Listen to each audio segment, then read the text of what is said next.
আমরা শিলিগুড়িতে বসেছিলাম আলিপুরদুয়ার, কোচবিহার, কালিম্পং, দার্জিলিং, জলপাইগুড়িকে নিয়ে। পরে আমরা দুর্গাপুরে বসেছিলাম বাঁকুড়া, পুরুলিয়া, পূর্ব পশ্চিম বর্ধমানকে নিয়ে।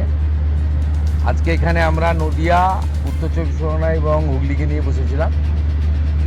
অনুরূপ মিটিং আমাদের মালদাতে হবে, মালদা, মুর্শিদাবাদ, উত্তর এবং দক্ষিণ দিনাজপুরকে নিয়ে।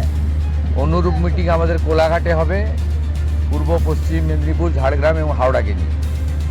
আমরা মূলত যেটা জোর দিয়েছি, শর্ট টার্মে নির্বাচিত এমএলএদের সঙ্গে প্রশাসনের সমন্বয়।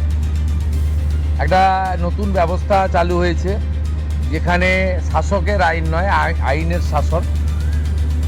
নতুন একটা বিশ্বের সর্ববৃহৎ রাজনৈতিক দল, যে দল নেশন ফার্স্ট মন্ত্রে বিশ্বাসী, তারা জনতা জনার্দনের আশীর্বাদ নিয়ে ক্ষমতা পেয়েছে।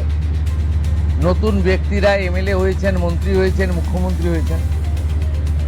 আমাদের ভিশন কি, আমরা কি চাইছি, কেমনভাবে রাজ্য চালাতে চাইছি, আমাদের সংকল্পপত্র কি, এটা প্রথমেই অ্যাডমিনিস্ট্রেশনের সর্বস্তরে পৌঁছে যাওয়া দরকার।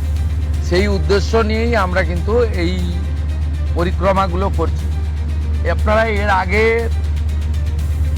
মিটিংগুলোতে দেখেছেন কত কোটি কোটি টাকা খরচ করা হয়েছে। এই কলকাতা থেকে কল্যাণী আসতে 1 ঘন্টা লাগে এখন জাতীয় সড়কের যুগে। সেখানেও হেলিকপ্টার ব্যবহার করা হয়েছে। এখানে কত রকমের খাবারের ব্যবস্থা, নিশ্চয়ই সারাদিন আছে, দুপুরবেলা একটু খাবার দিতে হবে। এখানে কত গাড়ির মেলা, এখানে অফিসাররা গাড়ি শেয়ার করে এসেছেন। রাস্তা বন্ধ 3 দিন ধরে, দক্ষযজ্ঞ, 3 কোটি 4 কোটি